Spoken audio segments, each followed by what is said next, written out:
Welcome to the brief overview of the UAA to grant endorse user access request process. When a UAA logs into AIM, they will see this landing page. On this page, the UAA will see a list in the endorsed users without access box. These are users from other organizations waiting for approval. This is the initial notice to the UAA to go to the Endorsed Access Request tab for approval or disapproval of their access request. To begin, click the Endorsed Access Request tab. Then, I'll select the Add, Remove, Endorsed User Access subtab at the top of the screen. Remember, I won't see any users in the Available Users Endorsed to Me section until I create a new Endorsed Access Request. To do that, I'll click the pencil icon in the new Endorsed Access Request section. Then, click New Row. I'll enter a description for the request, and then click Update. Now that I have created a new endorsed access request, I can see a list of users endorsed to my organization. Notice the Is Provisioned column for user 2 says No, which means I haven't given any access to that user yet. I need to give user 2 endorsed access to RIMS, so I'll select the user in the list, and then click Add.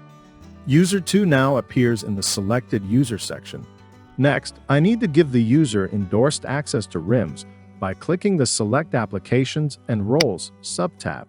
I'll select RIMS in the Available Applications Roles list and then click Add. I can use the drop-down menus to edit the request. I can also submit a request to remove access from an endorsed user by choosing Remove instead of Add in the drop-down, but I'm going to leave the options as they are and then click Update.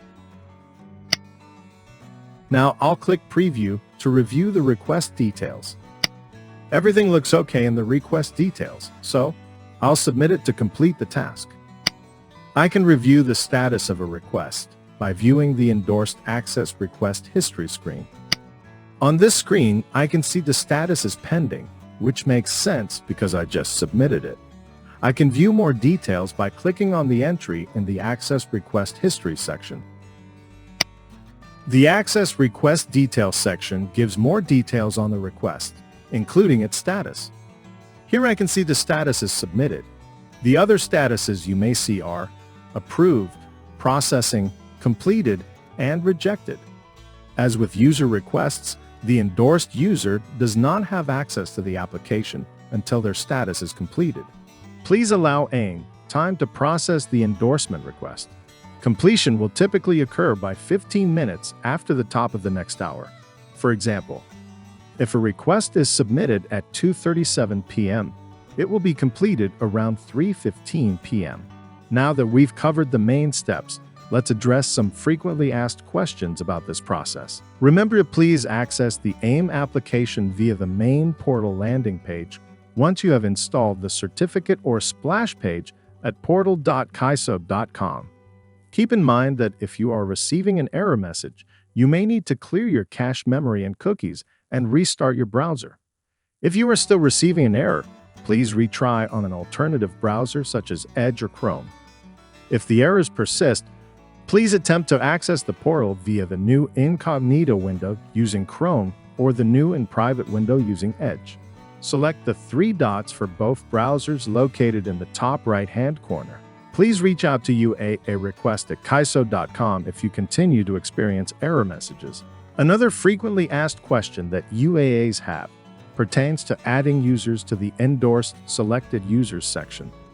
After adding a description for the request and finalizing it by clicking the Update button, UAAs must select the updated request.